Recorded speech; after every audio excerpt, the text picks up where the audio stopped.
आइए आज करते हैं शुगर लेवल घटाने के लिए। जिनका शुगर बढ़ जाए उनके लिए कैसे हम आसनों के द्वारा, कैसे प्राणायाम के द्वारा शुगर को कंट्रोल कर सकते हैं। जिनको भोजन नहीं पचता है वो भोजन के बाद इस वज्रासन में अवश्य बैठें। दोनों पैर को नीचे की ओर एडी का स्टैंड बना लें और इस प्रकार से वज्रासन में बैठें। और फिर खाली पेट करने वाला आसन जिसे मंडूक आसन कहते हैं, दोनों हाथों की सी मुट्ठी बांध लेंगे और नाभि चक्र के अगल बगल रखेंगे दोनों हाथों को। श्वास छोड़ते हुए आराम आराम से इस प्रकार से झुकने का प्रयास करें, जितना हो इतना। गर्दन थोड़ी सी सामने, और साथ ही इंटीग्रेटेड योग प्रैक्टिस का अभ्यास करते रहें। कपालभाति के स्ट्रोक 1 सेकंड में 1 लगाएं। जल्दी आपकी शुगर कंट्रोल ही नहीं बल्कि क्योर हो जाएगी। एक बार और इसी का अभ्यास करेंगे।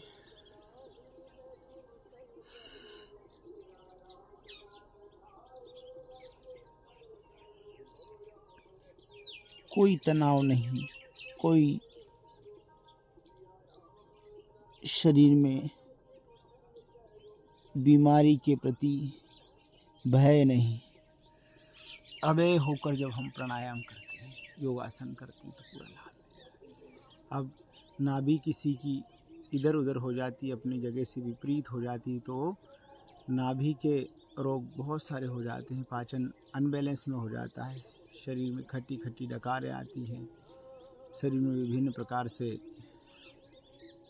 कुछ रोगों का सामना करना पड़ता है। तो दाएं हाथ पे बायां हाथ रखेंगे और नाभि के लिए यहाँ पर नाभि का एक्यूप्रेशर पॉइंट भी होता है, यहाँ दबाने से नाभि के संपूर्ण रोग दूर होते हैं। आइए दाएं हाथ पे बायां हाथ रखेंगे, नाभि चक्र भी सेंटर में रहेगा। श्वास छोड़ते हुए उसी प्रकार जैसे हमने मंडूक आसन का पहला अभ्यास किया था।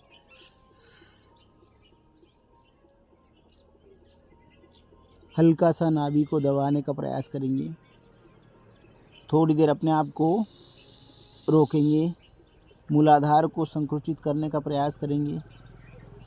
नाभि अपनी जगह पर व्यवस्थित आ जाती है इस आसन से, और यह डायबिटीज़ के रोगों को कंट्रोल करने के साथ साथ हमारे पाचन को भी सुदृढ़ बनाता है। स्वस्थ पाचन के लिए बहुत लाभकारी होता है।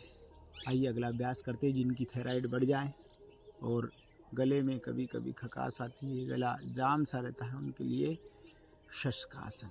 जो छोटे बच्चे रहते हैं उनको बोलने में समस्या आती है, हकलाते हैं, तुतलाते हैं, तो उनके लिए भी यह रामबाण की तरह कार्य करता है। श्वास बढ़ते हुए पीछे की ओर, श्वास छोड़ते हुए दोनों हाथों को सामने फैलाएंगे। थोड़ी को जमीन से लगाने का प्रयास करेंगे। अपने आप को थोड़ी देर स्थिर करने का प्रयास करेंगे। कपालभाति के स्ट्रोक लगाते रहें। 1 सेकंड में 1 स्ट्रोक लगाएंगे।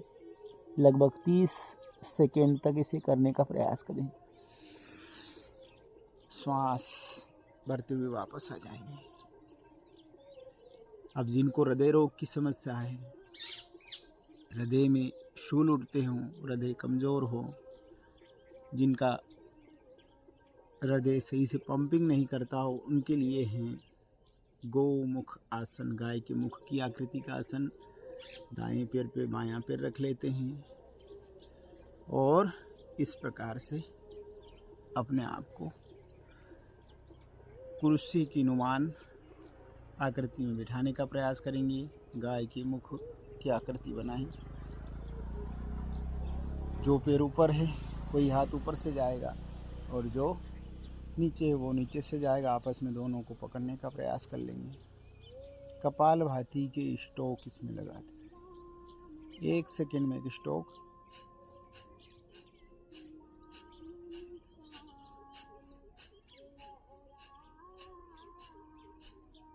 लगभग 30 से 60 स्ट्रोक लगाने का प्रयास करेंगे।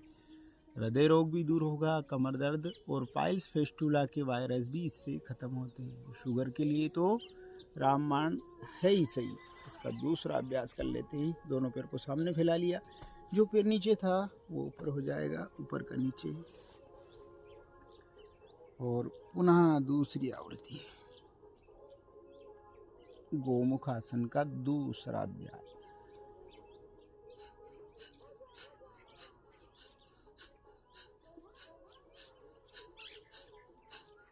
कपालभाति के स्ट्रोक लगाते रहें। अथ योग अनुशासनम।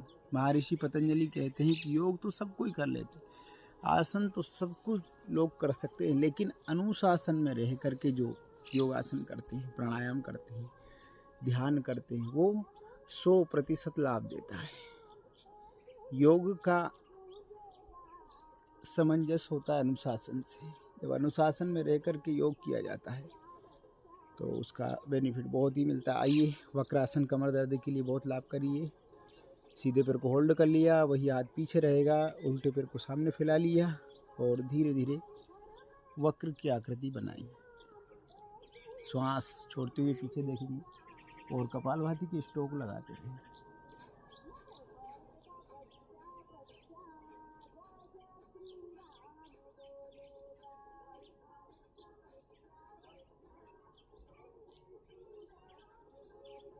आइए अब दूसरी तरफ से इसी अभ्यास को करते हैं।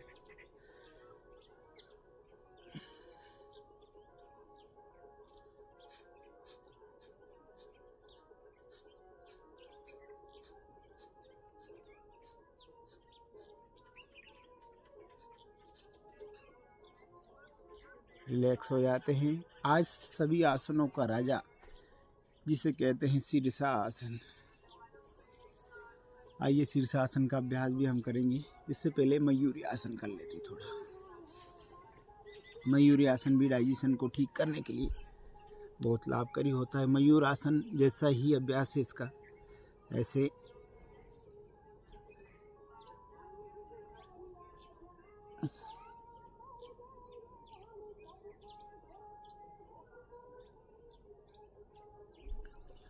मोर की आकृति का आसन एक बार और इसको कर लेंगे।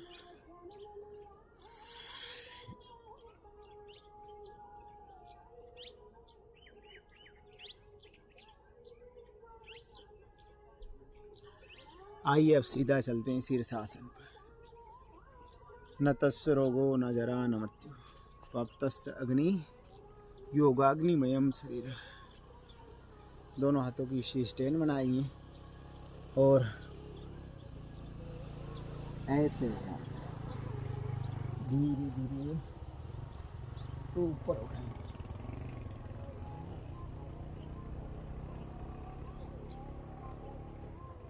शीर्षासन करने के संपूर्ण लाभ से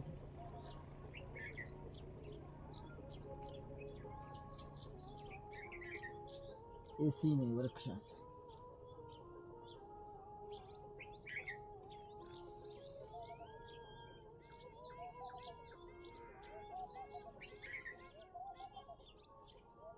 दूसरी तरफ से